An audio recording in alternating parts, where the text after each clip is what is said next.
Hello everyone, welcome to my YouTube channel.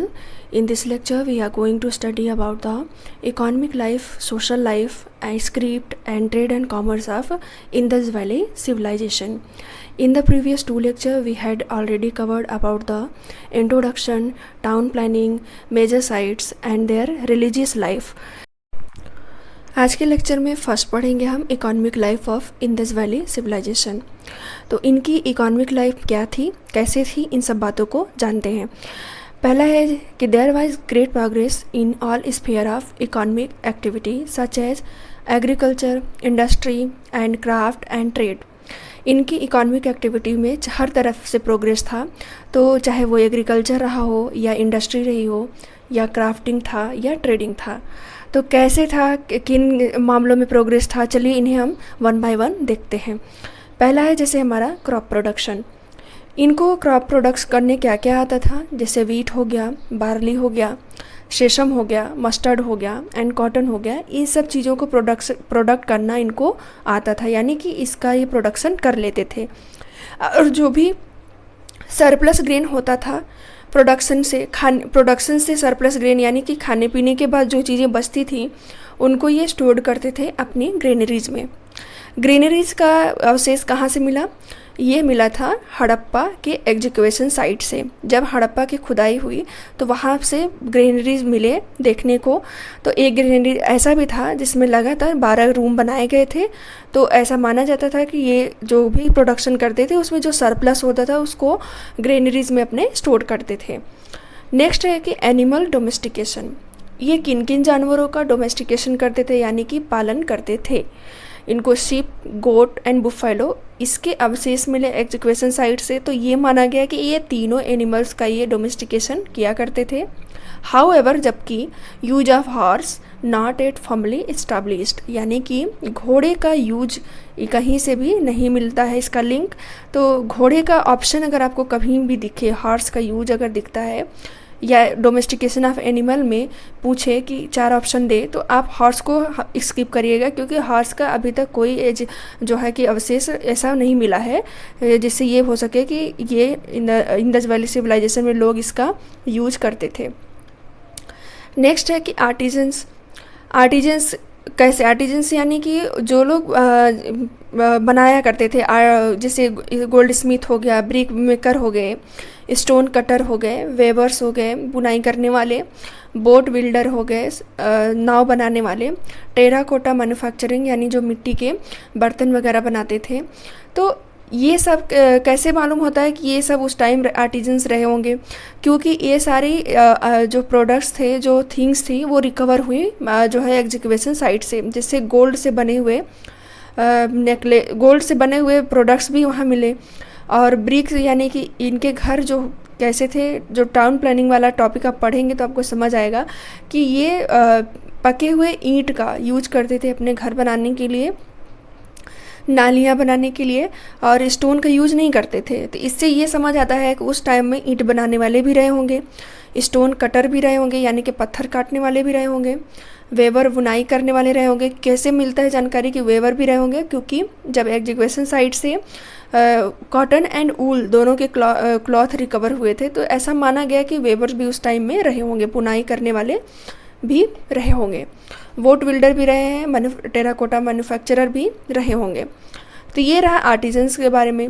अब metal craft, क्या क्या मेटल क्राफ्ट इनको बनाने आता था?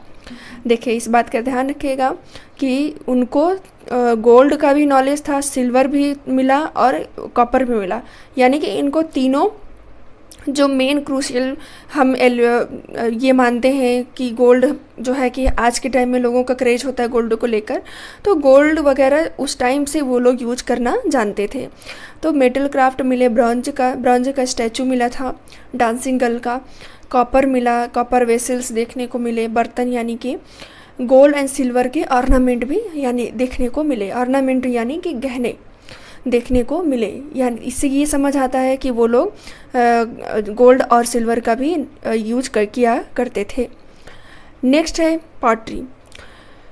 ये किस तरीके के बर्तन के हुआ करते थे, किस कलर में हुआ करते थे? तो इनके जो बर्तन के कलर होते थे वो red and black painted pottery हुआ करते थे।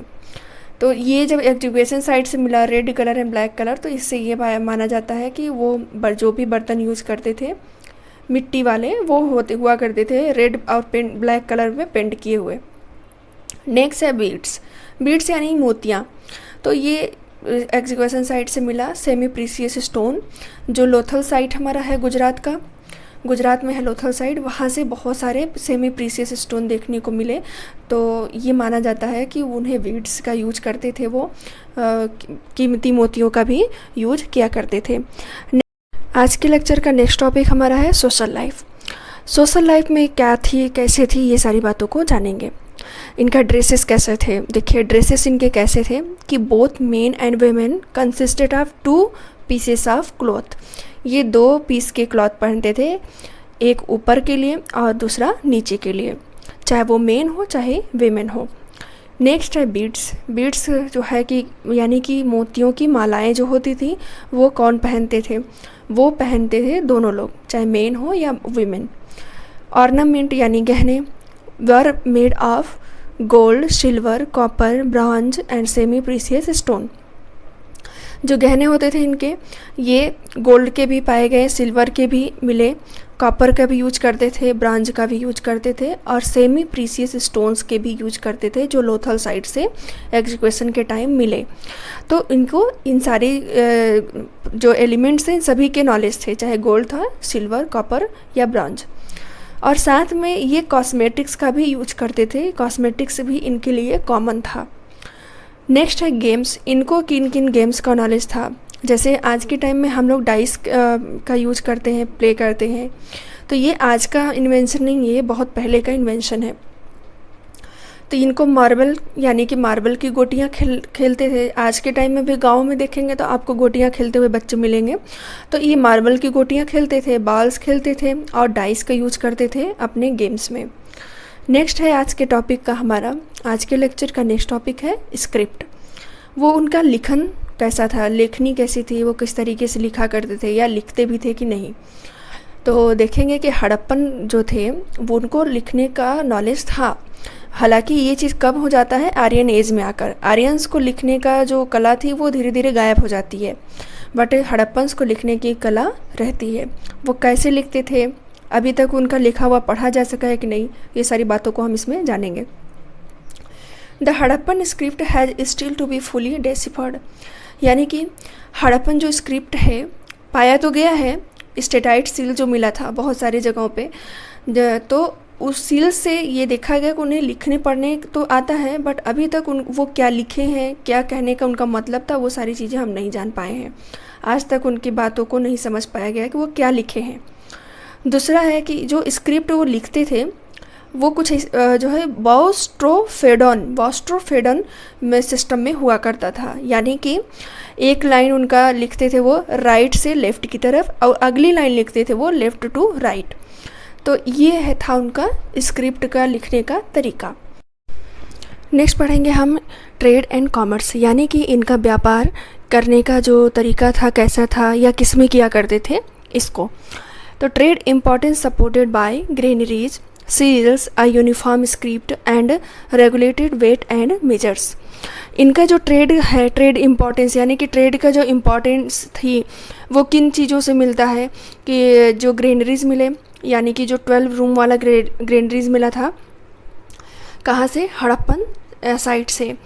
सील्स मिले थे, यूनिफॉर्म सील्स मिले, बहुत सारे मोहनजोदारो से भी मिले और हड़प्पन से भी मिले, और यूनिफॉर्म स्क्रिप्ट इनकी देखने को मिलती है। स्क्रिप्ट से पता चलता है मेन कि ये व्यापार भी किया करते थे, क्योंकि जो स्क्रिप्ट हड़प्पन साइड से मिले वही same to same script Mesopotamia और सुमेरियन जो सिविलाइजेशन है वहाँ से भी रिकवर हुए।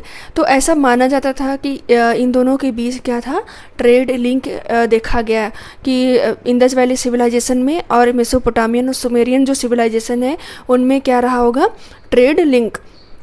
और इनका जो वेट और मेजर्स का जो तरीका था वो भी बहुत अलग था, इनका वेट मेजरिंग सिस्टम भी था। तो इससे पता चलता है कि इनका ट्रेड एंड कॉमर्स भी कितना इम्पोर्टेंस था, कितना अच्छा था। तो ये क्या, किस तरीके से इनका ट्रेडिंग सिस्टम कैसे चलता था, या इनका लेन देन जो होता था वो कैसे होता था। लेन देन के लिए यूज करते थे बाटर सिस्टम। बाटर सिस्टम में क्या होता है कि आप 1 kg यानी कोई भी चीज़ सामान के बदले में सामान का लेन देन करना, तो उसको बाटर सिस्टम कहते हैं। जैसे आपको 1 kg आपके पास जो है कि राइस है, उसको आपके पास इस बार राइस ज़्यादा हो जाए तो आप बगल वाले के साथ वीट के साथ एक्सचेंज कर लो। उसके यहाँ वीट ज़्यादा है, आपके यहाँ राइस ज़्यादा है, तो आप दोनों एक दूसरे के यहाँ आधा आधा करके ले लो। तो दोनों के यहाँ जो है कि एक्सचेंज करके जो सिस्टम यूज करते हैं उसको क्या कहते हैं, बाटर सिस्टम।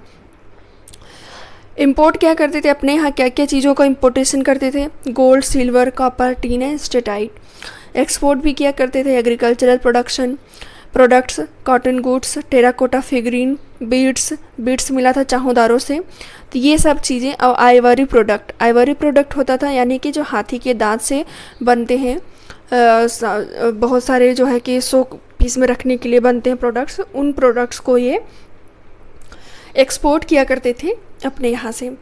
देखिए इनका ट्रेड लिंक भी देखा गया मेसोपोटामिया और सुमेरियन से। तो ये माना जाता है कि इनका ट्रेड जो था वो बहुत ही एडवांस लेवल का था।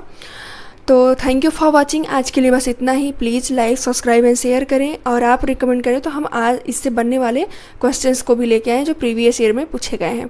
Thank you for watching.